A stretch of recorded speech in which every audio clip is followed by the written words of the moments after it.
Bonjour ou bonsoir à tous ceux et celles qui regardent cette vidéo.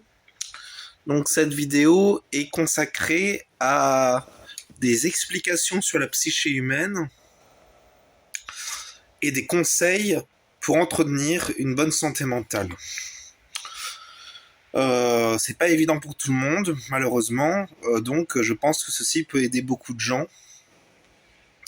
Et ça va m'aider aussi dans toutes les situations parce que ça me permettra d'étayer ma vision des choses et de m'aider moi-même en quelque sorte. Donc, quel est le but de cette vidéo?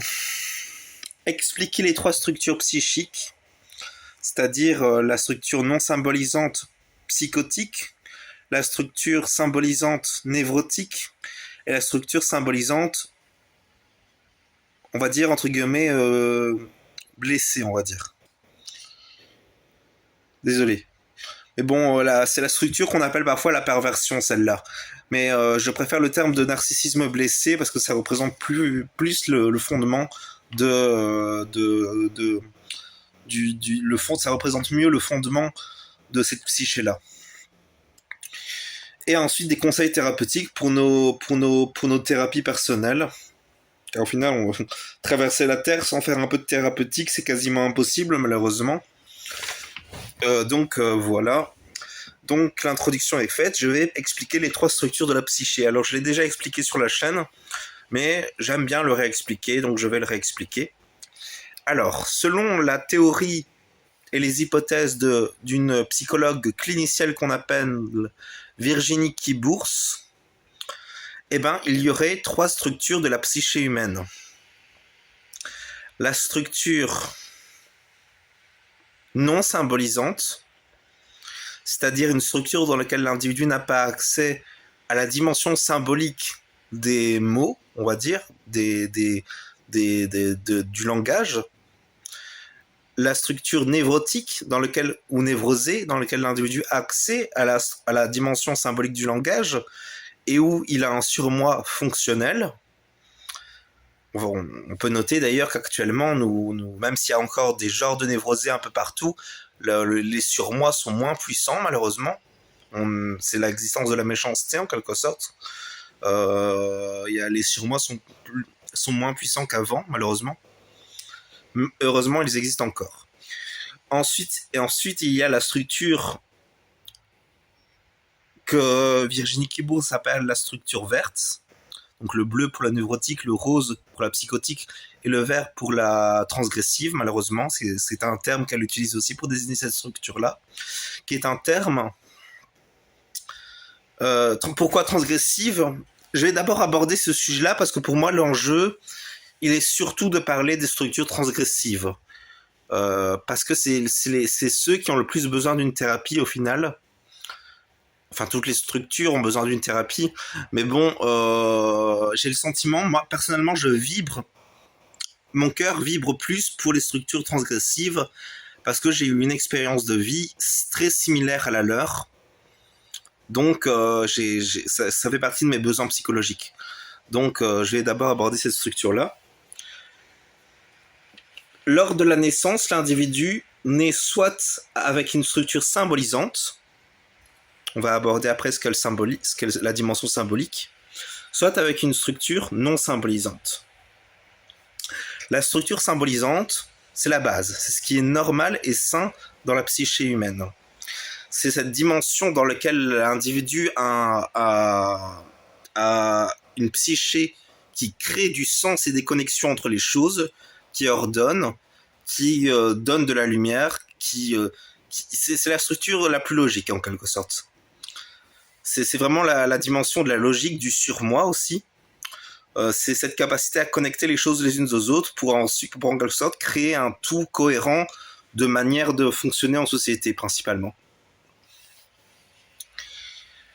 Ensuite, il y a la structure non symbolisante, donc là c'est l'inverse, c'est le contraire, c'est l'individu qui n'a pas cette qualité d'être qui lui permet de se structurer autour de connexions nerveuses qui connectent les éléments les uns aux autres de telle façon à créer du sens, à créer de la cohérence, à créer une dimension symbolique et à investir cette dimension symbolique aussi.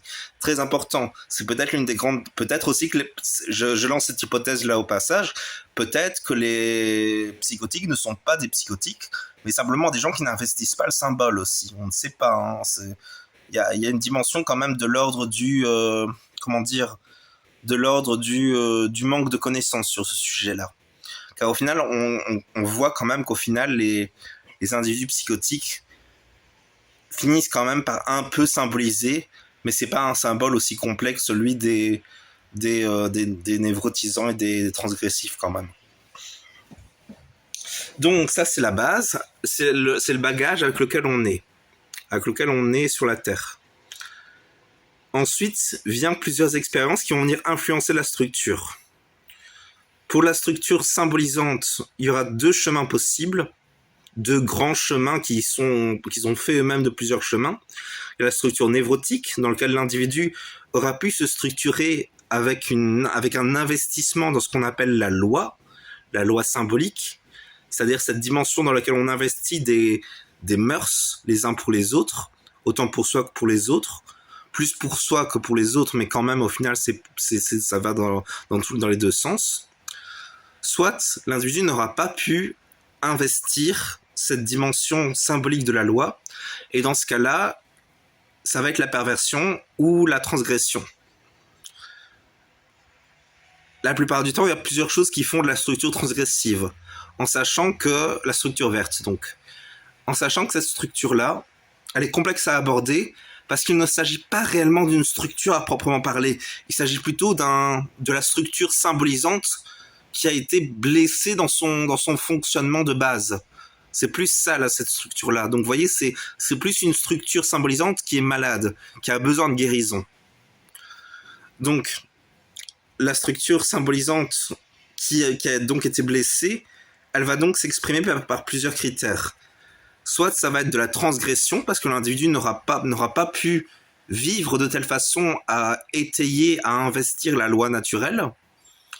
Soit au contraire, il va rentrer dans la perversion, c'est-à-dire qu'il va venir investir de la séduction par rapport aux autres. Il ne sera plus dans une franchise naturelle, il sera dans une dimension peu éloquente du rapport humain. Et au final, il sera toujours un peu manipulateur parce qu'il aura des distorsions relationnelles, toujours en quête de se narcissiser et de prouver aux autres qu'il est digne d'amour, parce qu'il n'a pas pu expérimenter cette expérience d'être digne d'amour avec son parent principal lors de l'enfance.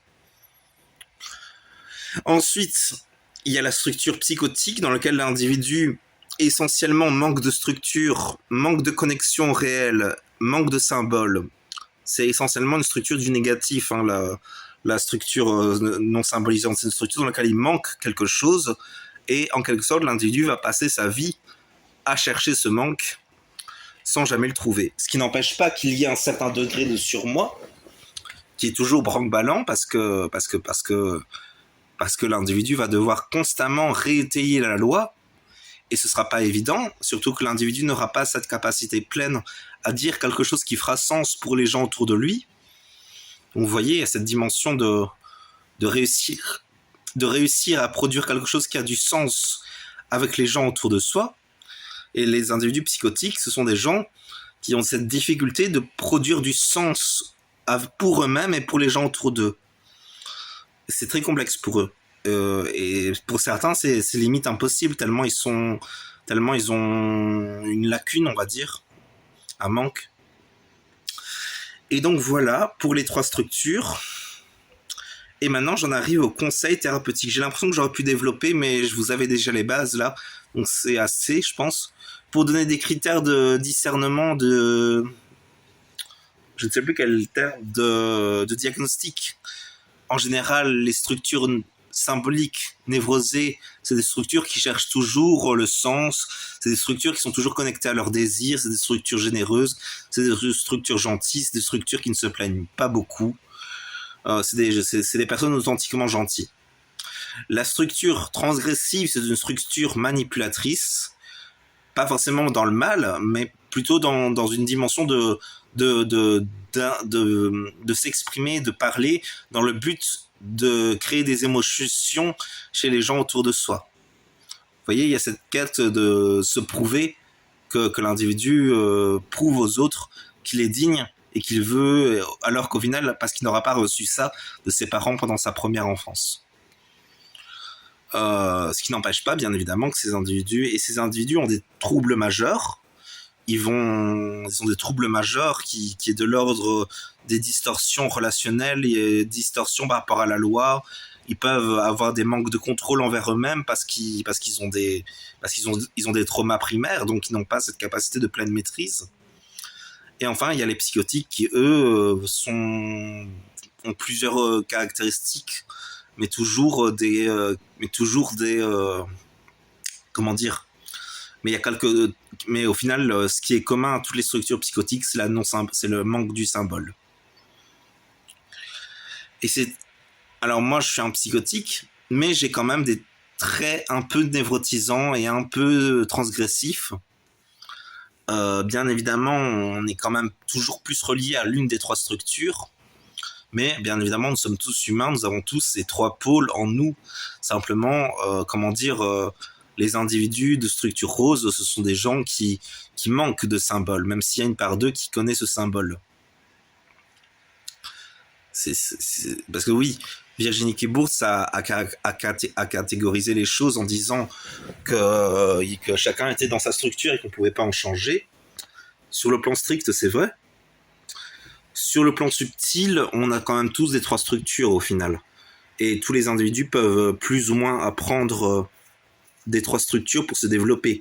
On pourrait dire que chaque structure représente une qualité, ou plutôt un fonctionnement global de l'individu.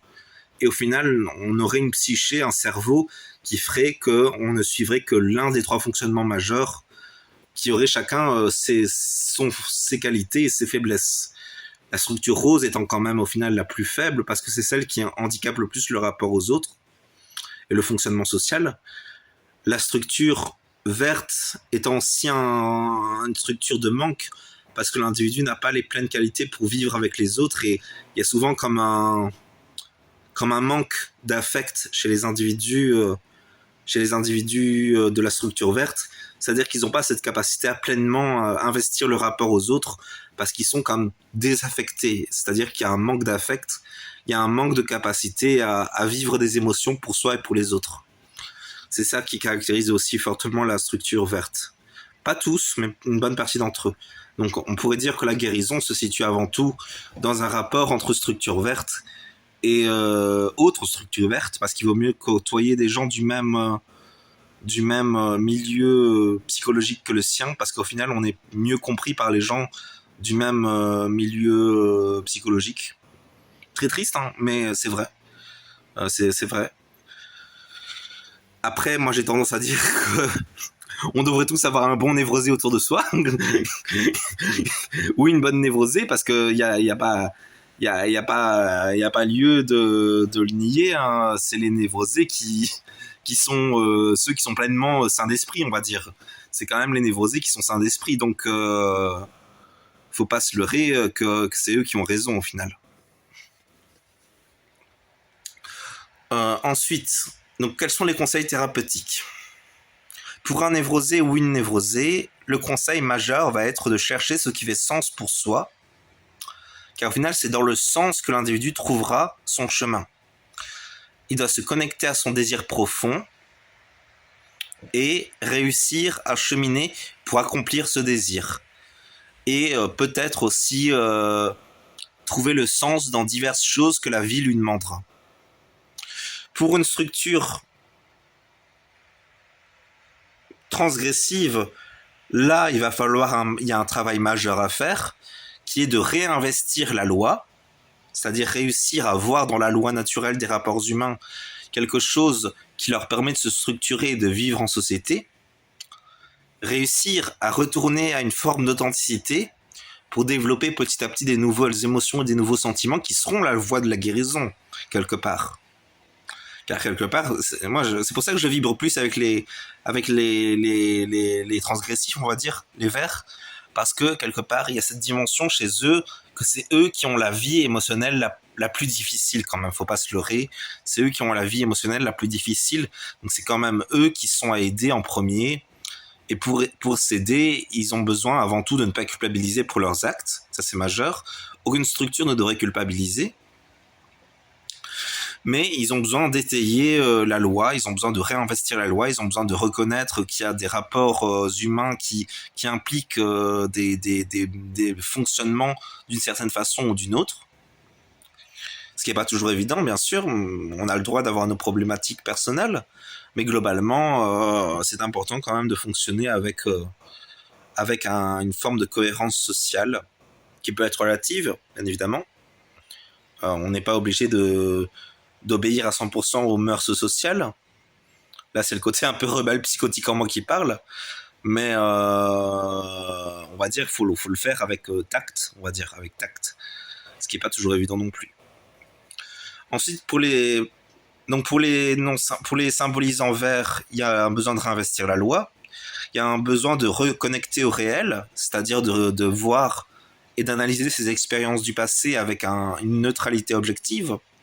C'est-à-dire, dans un sens, de ne plus trop voir les expériences comme si, selon leur aspect, selon l'aspect des expériences négatives qu'ils ont vécues, mais en les analysant pleinement au regard de l'objectivité et en essayant de décortiquer ce qui est vrai et ce qui est faux dans comment ils l'ont vécu. C'est très bizarre ce que je viens de dire, hein, ce qui est vrai et ce qui est faux dans ce qu'ils ont vécu. Bien évidemment que ce qu'ils ont vécu est vrai, mais ils pourraient voir autrement les choses pour, en quelque sorte, retirer et se soigner de l'affect négatif qu'ils ont vécu. C'est-à-dire qu'au lieu de dire, parce que c'est quand même ça l'enjeu dans la structure transgressive, au lieu de dire je n'ai pas été estimé par mon parent, il est plus intéressant de dire mon parent n'a pas vu en quoi je suis estimable. Vous voyez, c'est différent. Il y a le langage est différent. C'est ça qui permettra vraiment le soin final pour ces individus-là. C'est cette capacité à voir autrement la situation.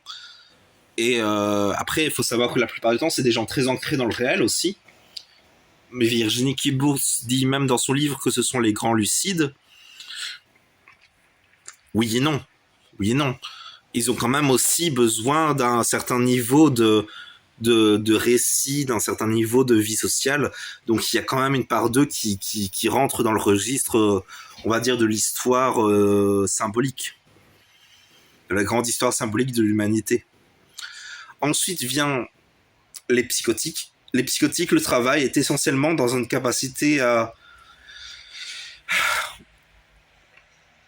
fonctionner en société, dans une capacité à développer de l'empathie pour comprendre les rapports humains, de développer le cœur essentiellement, toutes ces quatre dimensions-là qui sont très importantes pour les psychotiques qui doivent développer. Donc voilà pour cette vidéo. C'était les grandes lignes donc de ce que je voulais vous dire.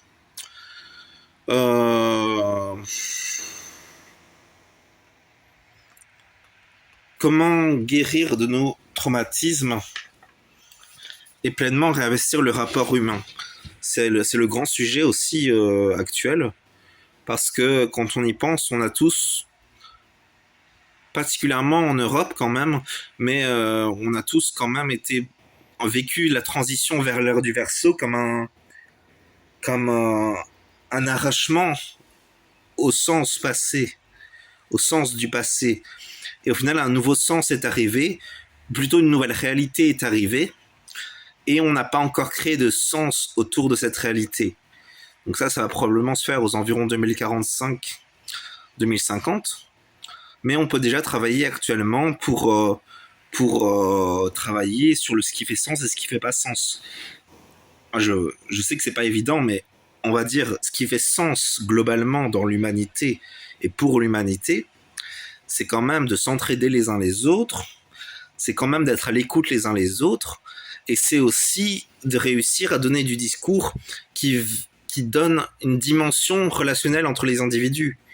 C'est-à-dire qu'il faut cette dimension dans laquelle l'individu réussit à dire un langage qui a un sens à la fois pour lui-même, mais aussi pour les gens autour d'eux. Et ça, c'est très complexe pour les non-symbolisants. Et les transgressifs et les névrotiques, ça peut être difficile pour eux aussi, mais globalement, c'est quand même plus facile pour eux.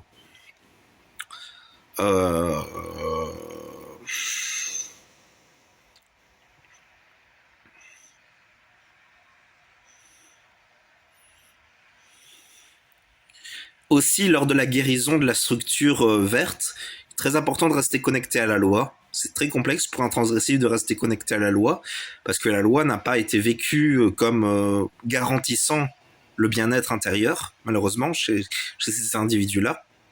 Mais ils peuvent quand même réussir à se restreindre eux-mêmes. Le problème, c'est qu'il faut...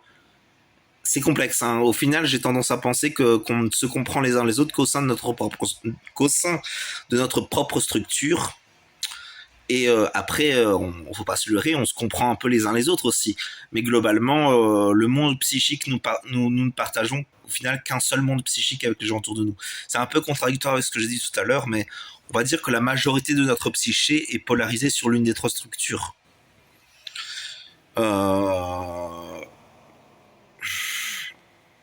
Oui, on a tous une psyché polarisée sur l'une des trois structures.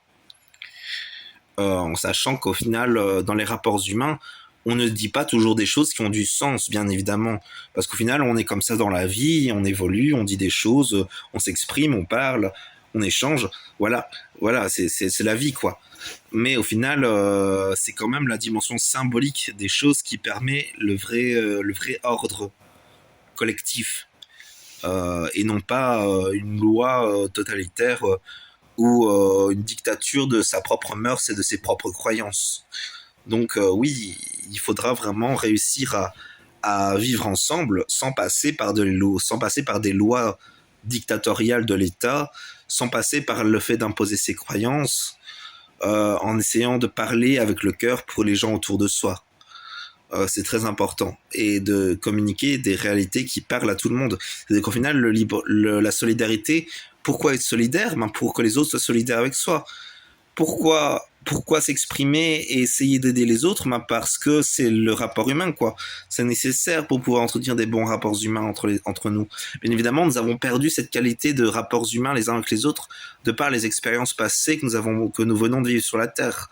Mais globalement, il y a quand même un cheminement qui est possible pour une nouvelle évolution et une nouvelle garantie, un nouveau sens qui permettra une nouvelle vie collective. Bien évidemment, tout cela est à venir et n'est pas encore venu, mais bien, c'est à venir, bien évidemment. Donc voilà pour ce que je voulais vous dire. Je vous souhaite une bonne journée ou une bonne soirée. Je vous remercie d'avoir regardé la vidéo jusqu'au bout. Et à la prochaine sur la chaîne peut-être. Au revoir.